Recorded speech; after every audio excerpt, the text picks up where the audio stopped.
Information asymmetry. Now, what is information asymmetry? In any transaction, a state of asymmetric information exists if one party has more information than the other. That is said to cause market failure. Now, that is the correct price cannot be set according to the law of supply and demand.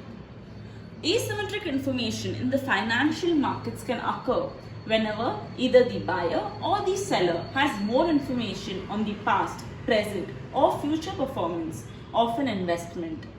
One party can make an informed decision, but the other party cannot. The buyer may know the asset is underpriced, or the seller may know that it is underpriced. In either case, one party has the opportunity to profit from the transaction at the expense of the other.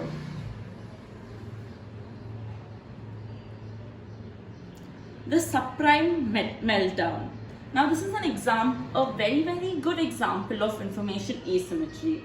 Now, the 2007 and 8 subprime mortgage crisis could serve as a textbook illustration of the effects of asymmetric information. The products behind the crisis were mortgage-backed securities. Banks had extended the mortgages to consumers and then sold them to the third-party investors. Now, those third parties packaged them together in batches and sold them on to investors. Now, the securities were rated high quality and were sold as such. But many or most of the individual mortgages included in those products had been extended to borrowers buying bubble-priced homes that were beyond their means. When prices stalled, the borrowers were stuck, as were the secondary buyers of the mortgages. Unless nobody did the homework at any stage of this complicated process, the sellers had information that the end buyers did not. That is, they knew that the risky mortgages were being passed off as high quality debt. They were profiting from asymmetric information.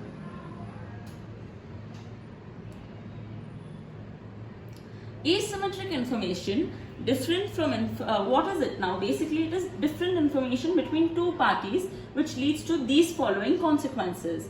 First one being adverse selection, second one being moral hazards, and the third one being market failure itself. Now, what is adverse selection?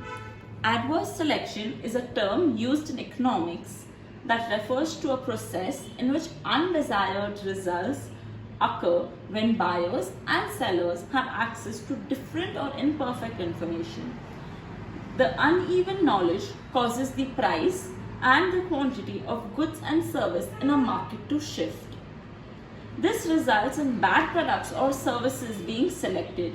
For example, if a bank set one price for all of its checking account customers, it runs out the risk of being adversely affected by its low balance and high activity customers. The individual price would generate a low profit for the bank.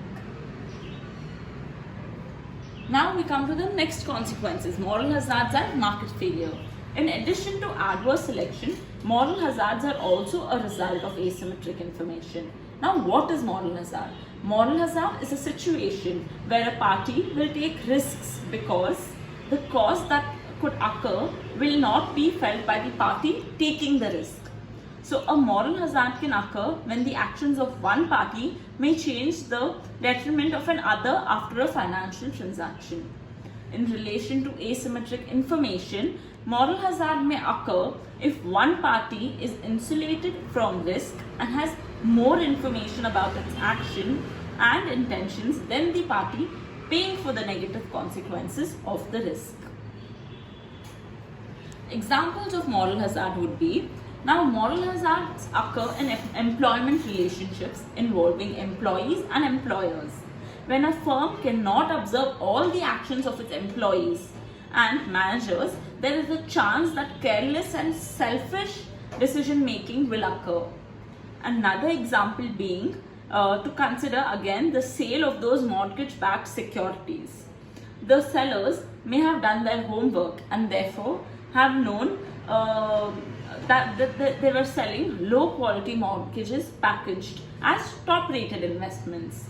or they may have seen early warning signs of imminent collapse in home prices.